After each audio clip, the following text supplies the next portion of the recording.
अगर कोई भगवान की शरण ले ले तो वह संतों का भी आदरणीय हो जाता है। लखपति करोड़पति बनने में सब स्वतंत्र नहीं है, पर भगवान की शरण होने में, भगवान का भक्त बनने में सब के सब स्वतंत्र हैं।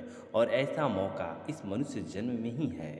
आइए एक कहानी के माध्यम से समझते हैं। एक गांव में एक ठाकुर थे। उनके कुटुंब में कोई आदमी नहीं बचा, केवल एक लड़का रह गया। वह ठाकुर के घर काम करने लग गया। रोजाना सुबह वह बछड़े चराने जाता था और लौट कर आता तो रोटी खा लेता था। ऐसे समय बीतता गया। एक दिन दोपहर के समय वह बछड़े चराकर आया तो ठाकुर की नौकरानी ने उसको ठंडी ठंडी रोटी खाने के लिए दे दी।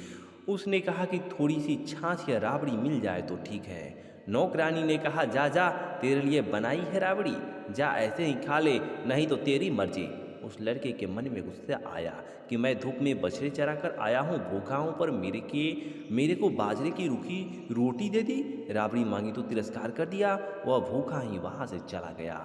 गांव के पास में एक शहर था। उस शहर में संतों की एक मंडली आई हुई थी। वह लड़का वहाँ चला गया। संतों ने उसको भोजन कराया और पूछा कि तेरे परिवार में कौन है। उसने कहा कि कोई नहीं है। तो संतों ने कहा कि तू साधु बन जा। लड़का साधु बन गया। फिर वह पढ़ने के लिए काशी चला गया। वहाँ पढ़कर वह विद्वान हो गया। फिर समय पाकर वह मंडलेश्वर बन गया। मंडलेश्वर बनने के बाद एक दिन उनको उसी शहर में आने का निमंत्रण मिला। वह अपने मंडली को लेकर वहाँ आया। जिनके यहाँ वे बचपन में काम करते थे, वे ठाकुर बूढ़े हो गए थे। ठाकुर उनके पास गए, उनका सत्संग किया और प्रार्थना की कि महाराज एक बार हमारी कुटिया में पधारो, जिससे हमारी कुटिया पवित्र हो जाए। मंडलेश्वर जी ने उनका निमंत्रण स्वीकार कर लिया। मंडलेश्वर जी ने अपने मंडली के साथ ठाकुर के घर पधारे। भोजन के लिए पंक्ति बैठी। गीता के 15वें अध्याय का पाठ हुआ। फिर सब ने भोजन करना आरंभ किया। महाराज के सामने तख्ता लगा हुआ था, उस पर तरह तरह के भोजन के पदार्थ रखे हुए थे। अब ठाकुर महाराज के पास आया। साथ में नौकर था जिसके हाथ में हलवे का पात्र था। ठाकुर ने प्रार्थना करने लगा कि महाराज कृपा करके थोड़ा सा हलवा मेरे हाथ से ले लो। महाराज को हंसी आ गई। ठाकुर ने कहा, आप हंसे कैसे? महाराज बोले कि मेरे को पुरानी बात याद आ गई इसलिए हंसा।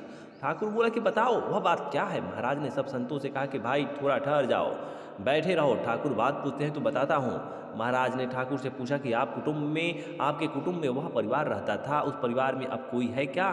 ठाकुर बोले कि केवल एक लड़का था, उसने कई दिन बछड़े चराए, फिर न जाने कहाँ चला गया। बहुत दिन हो गए, फिर कभी उसको देखा नहीं। महाराज जी बोले कि वही मैं हूँ।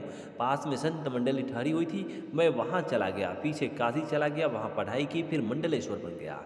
यही वह आंगन है जहाँ आपकी नौकरानी ने मेरे को थोड़ी सी राबड़ी देने से भी मना कर दिया था। अब मैं भी वही हूँ, आंगन भी वही है और आप भी वही हैं, पर अब आप अपने हाथों से मोहन भोग दे रहे हो। महाराज कृपा करके थोड़ा मेरे हाथ से ले लो। मांगे मिले न राबड़ी, करूँ कहाँ लकी वरन, मोहन भोग गले में अटकिया, आ गए आ संतों की शरण। संतों की शरण लेने मात्र से इतना हो गया कि जहाँ राबड़ी नहीं मिलती थी वहाँ मोहन भोग भी गले में अटक रहा है। अगर कोई भगवान की शरण ले ले तो संतों का भी आदरणीय हो जाए। लखपति करोड़पति बनने में सब स्वतंत्र नहीं है, पर भगवान के शरण होने में, भगवान का भक्त बनने में सबके सब स्वतंत्र हैं। और ऐसा मौका इस मनुष्य जन्म में ही है। जय श्री कृष्णा। राधे।